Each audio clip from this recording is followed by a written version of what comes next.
Good morning, everyone, and welcome back to Wisdom Wednesday. I'm Dorothy Dorton. I am Associate State Director of Outreach for Lower Alabama.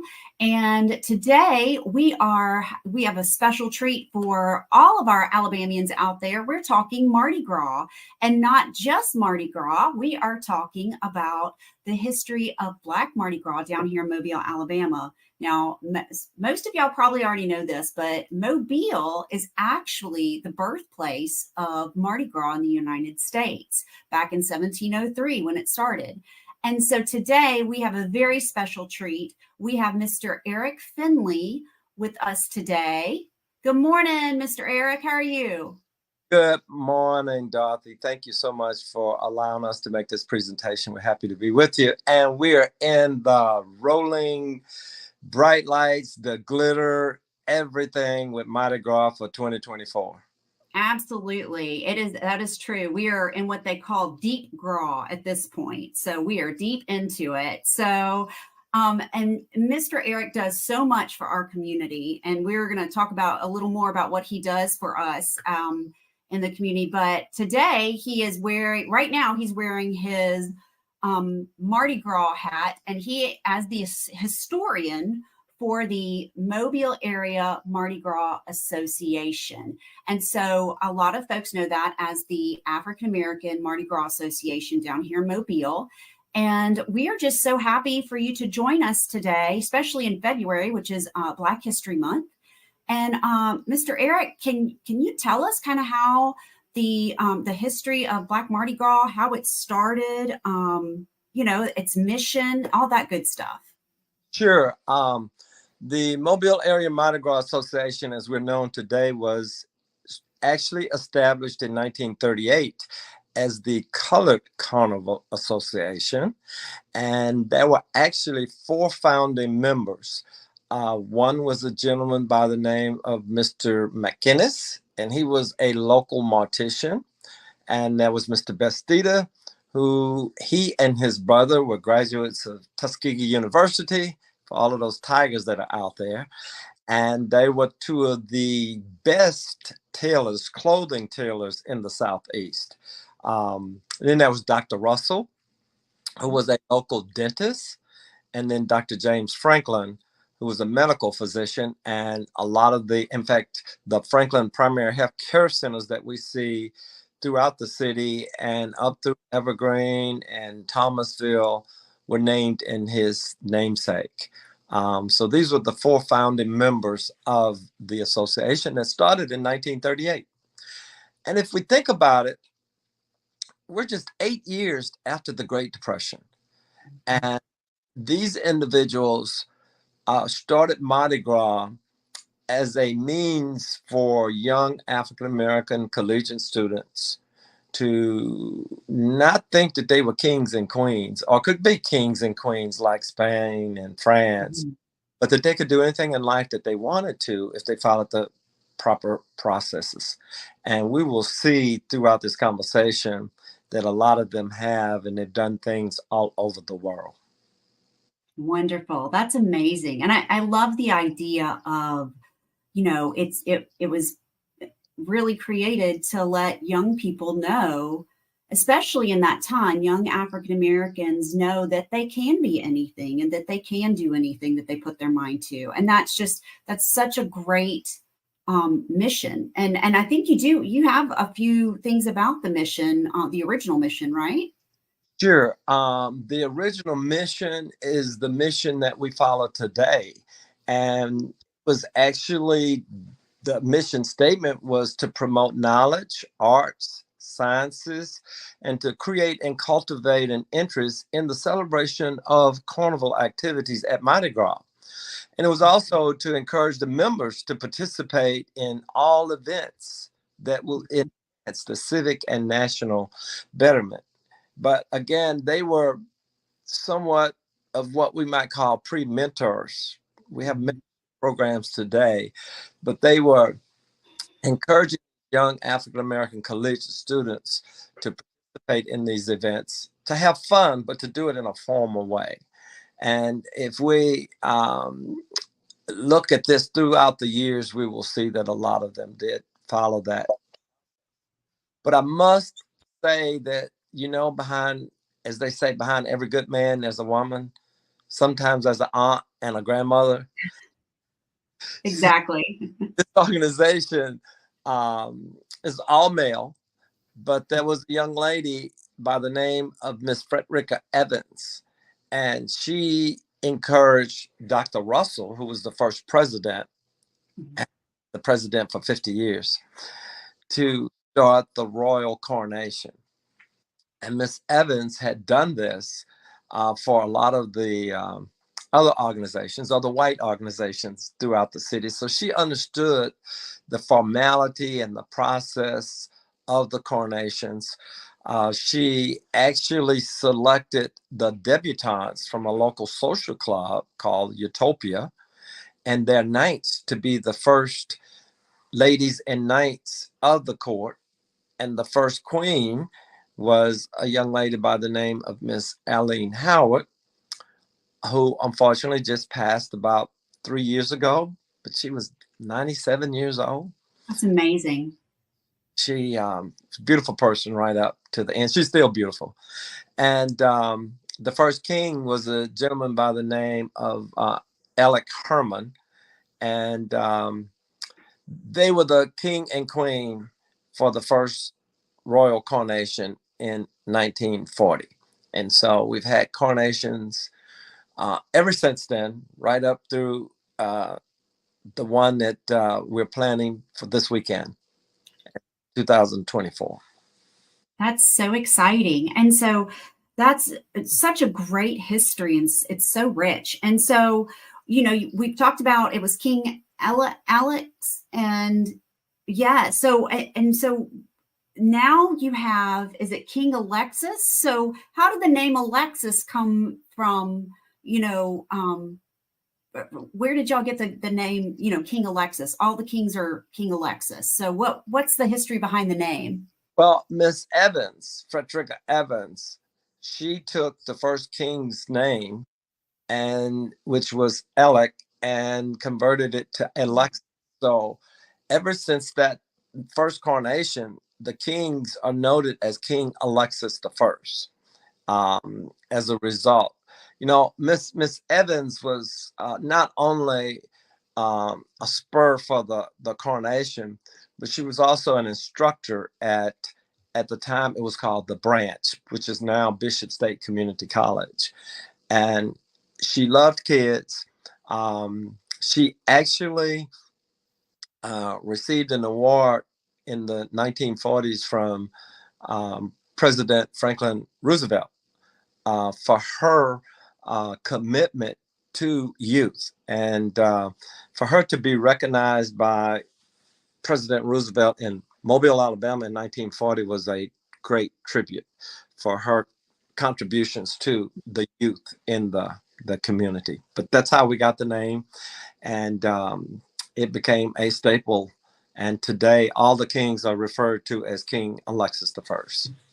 That's a fantastic story. And just talking about, the king and queen and Miss Frederica, and how she was recognized, there's a lot of prominent Mobilians that have come through, as king or queen or marshal or as members of your organization. And can you tell us a little bit about some of those really prominent figures in the past that have, been a part of Mardi Gras?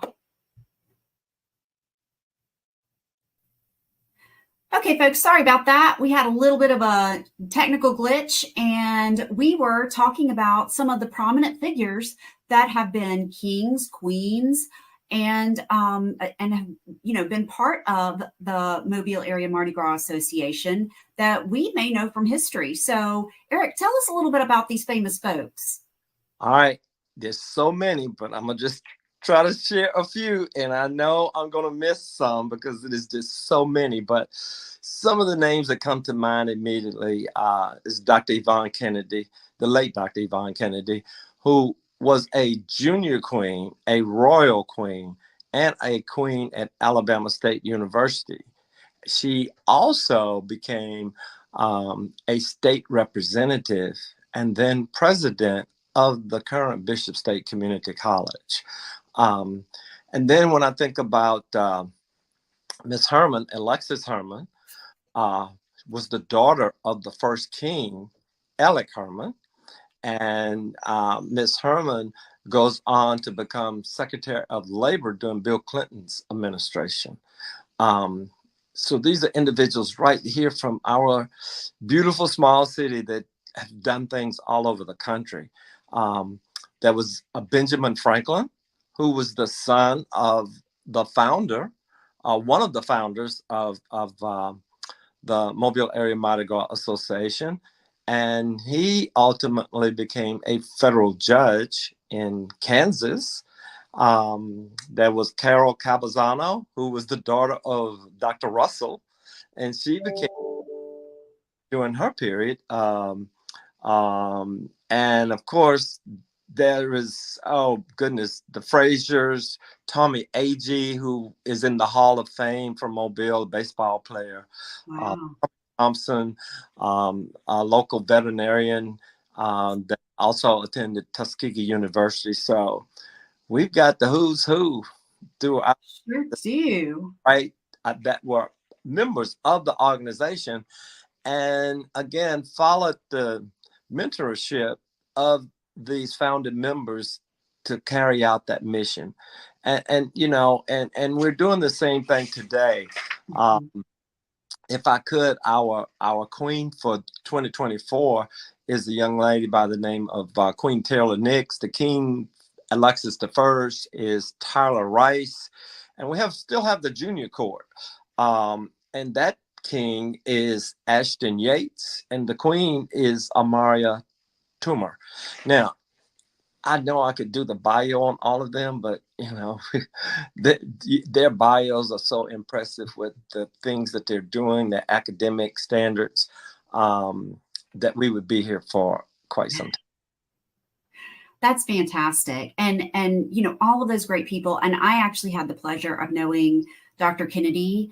And she was, I mean, even after everything you've said she did, you know, I knew her as a community leader, as someone who continued to be someone who lifted the community, you know, in Mobile and surrounding areas, you know, along with everything else she was doing too. So just an amazing woman and just so many wonderful people. And I love that because, you know, it's a bit unusual for Mardi Gras organizations to be kind of that kind of community oriented in that way. You know, a lot of people think of Mardi Gras organizations as just, you know, these really big partying groups, you know, and they're out there to just have fun and do all this kind of stuff. But, you know, one thing about the Mobile Area Mardi Gras organization is that, you know, y'all really do stay true to your mission and y'all really do uplift the community.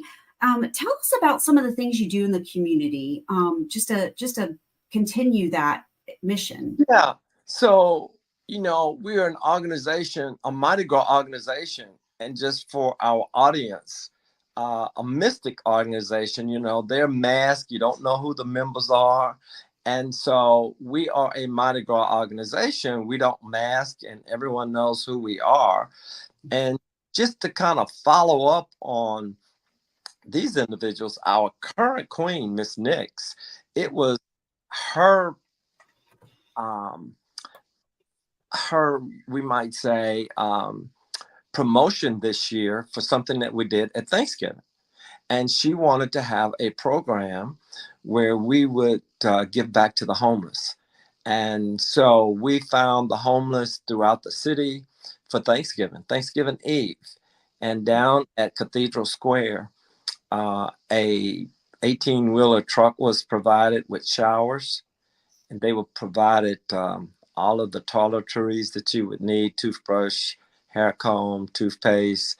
They were provided new jumpsuits that they could wear, shoes, socks, skull caps, gloves, and then they were provided a catered Thanksgiving dinner.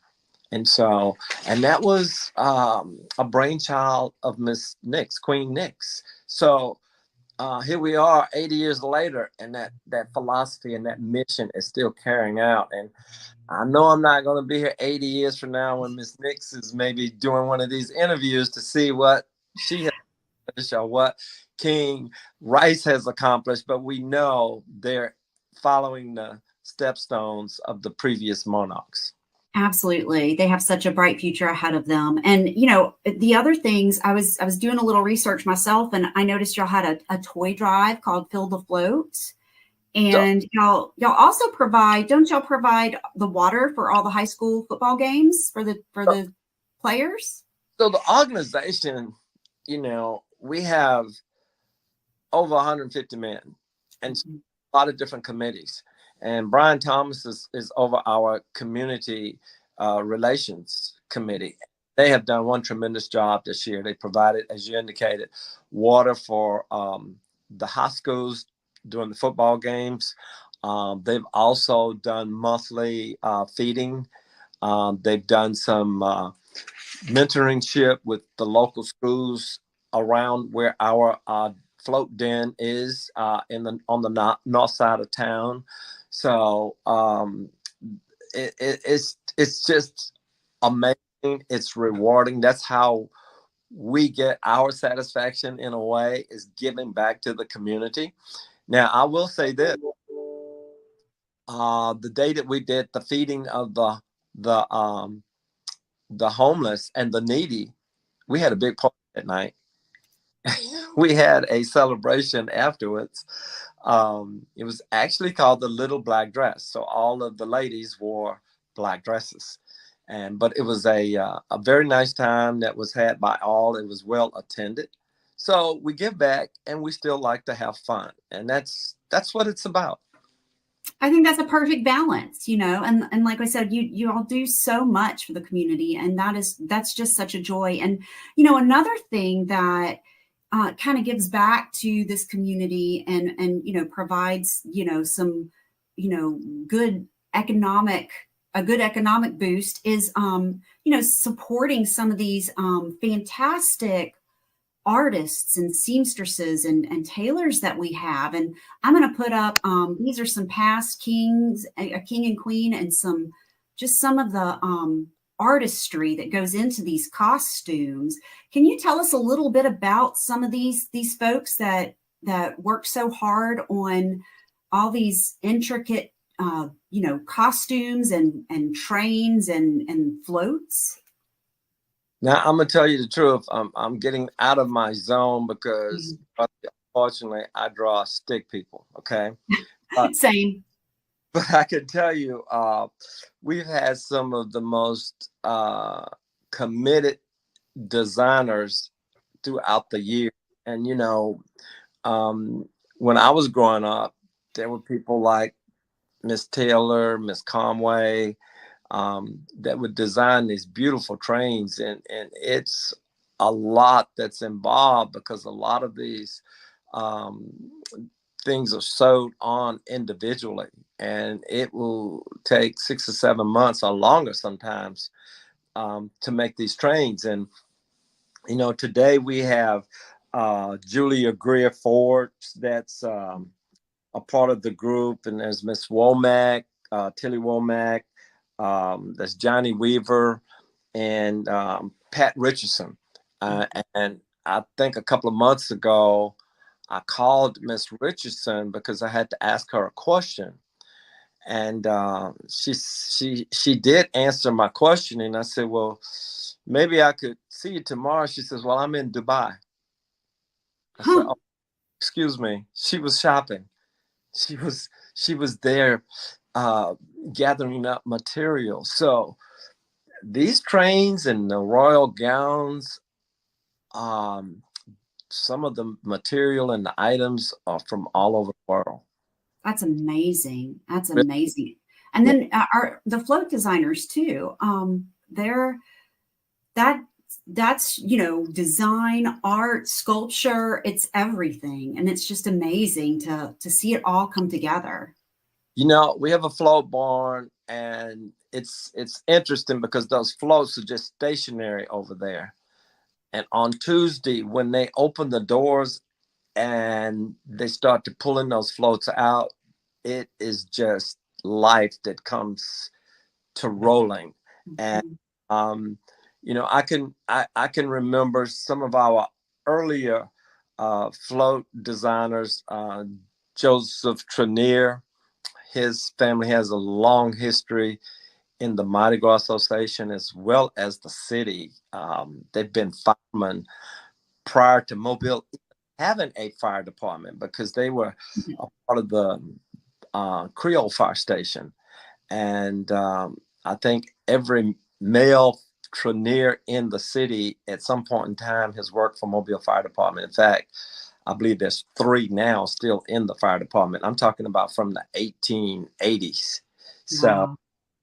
so Joe was one of the beginning float builders, and of course, the favorite float that everyone looks forward to every year is the Mollies, and that creation was by our artistic designer Louis Colston, um, who came up with that idea as a result of a group of people that used to march before the parade from a section of the city called the Bottom. And he recreated that in a float, and people just love that Molly float each year. And currently, um, James Finkley was one of the designers in the past, and the current float designer is April Livingston. And you need to look forward to the floats this year, because we've got floats now um, that are creative around Africa Town. A lot of people from Mobile know about the Avenue, as we refer Mhm. to Davis Avenue, but it's Dr. Martin Luther King today. And so she's brought back some of the memories of the commerce and the businesses that were in the Davis Avenue area in the 70s and the 80s, that people just they can't forget. Central High School and the Lincoln Theaters and the Babe's hot dog stands. These are all icons from the city of local people that understand and just remember good times when that was a live community. That's fantastic. I mean, it takes a small army to put all this stuff together. And I'm a very fortunate person to know and be good friends with April. And she, this is something she does. It's a labor of love. She loves to uplift the community and in with her artwork and everything. And so I'm really excited to see that this year. And it's so the parade, what is the theme for the parade this year? Is it Davis Avenue, the Avenue? No, but let me say this, because Yeah. you mentioned that it's a lot of activity, and it is a Mhm. lot of moving parts in this. And Yes. because you have the coronation, you got the parade, you got all these members to deal with as well. And we have a junior coronation, we have a royal coronation, then we have a grand marshal's ball at the convention center, and then there's the luncheons. And fortunately for those people, unfortunately for those people that are listening, but fortunately for the organization, they're all everything, all the luncheons, the grand marshal ball, completely sold out. And I have to take my hats off to our current president, Mr. Tanera Rice, our vice president, Isidore Sims. And, they're the coordinators of all of these different chairmen for these events, because this is not just a one weekend event. This starts again in April, right up until next year. So our theme for this year is MAMGA 86, celebrating yesterday, today, and tomorrow, because Nice.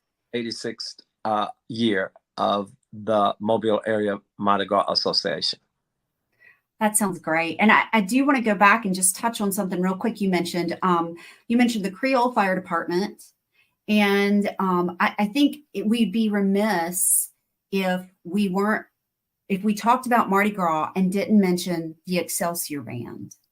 You And the Excelsior Band was started in the Creole Fire Station. Is that correct? Do I have my history right? you in 1882, one of the firemen was having a party for his kid, and he breaks out and starts playing an instrument. Someone else goes home and get trombone, drums, cymbals, and before you know it, they had a jam session going on.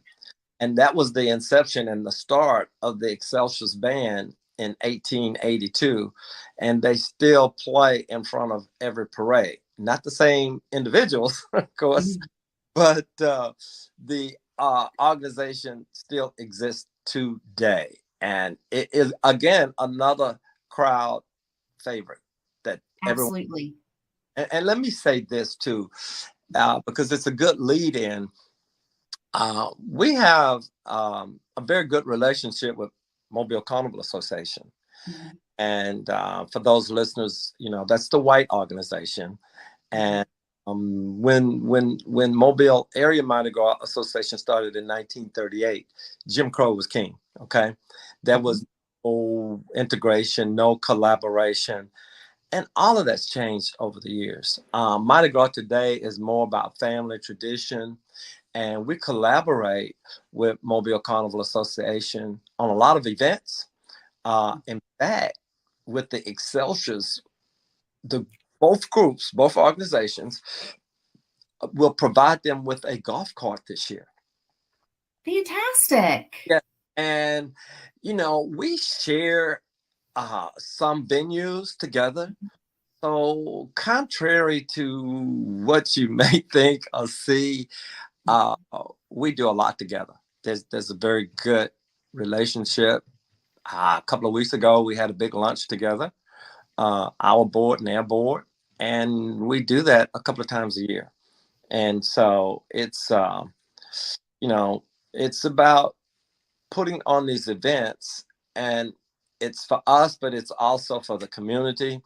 And again, there's a lot of collaboration that's going on. So things have evolved a lot since 1938, and we're all pleased and happy about that. Absolutely. And I think that's such an important point to bring up. Back in 1938, it was necessary to have your own organization. And now it is a wonderful tradition to continue having your own organization, but you still works together with the other organizations so well. And that's just, like you said, you collaborate and work together. And that is such a testament to both organizations and the history of Mobile as in working and collaborating together. And so I just think that's a great point to bring up. So now let's get to the real serious part. What we need to talk about is the parade, right? So we've gotten everything together. Now we have to talk about it actually rolls on Mardi Gras Day, February 13th this year at 2 p.m., Route B. Y'all can find that on the internet.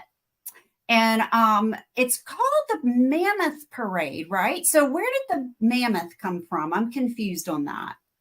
It is the largest parade in the city. We have we have a lot of floats. I'll put it like that. We have maybe 35 floats plus um, the bands and the units, and that's why it's called the Mammoth Parade. But we only parade once a year. I mean, once during Mardi Gras, and that's on Fat Tuesday. And so it's the Mammoth Parade because of the number of floats that we have. Okay, I never knew that. Yeah, and that's why. And so I would encourage everyone this year. We will probably have the grandfather of all of the Mammoth parades. So we'll have a lot for everyone to look for. I promise you, they will leave with a lot of moon pies and trinkets and beads. They have been purchasing items, and they're prepared for a real Fat Tuesday this year.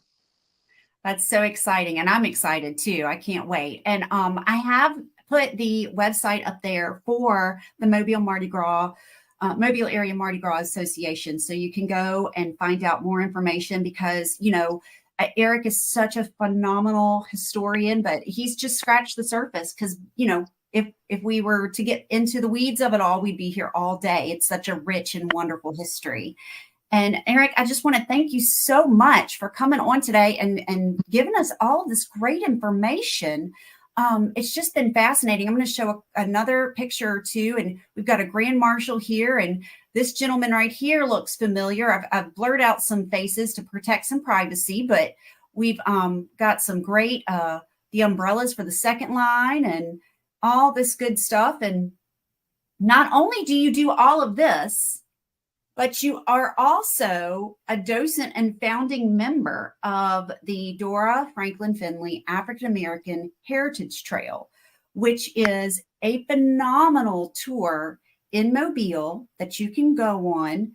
And Eric, if you're lucky enough, you'll have Eric as your docent, and he will tell you all about the area and in Mobile and the bottom and the campground and just such the rich history. I know I've been on this tour several times, and every single time I've been on it, I have learned something new.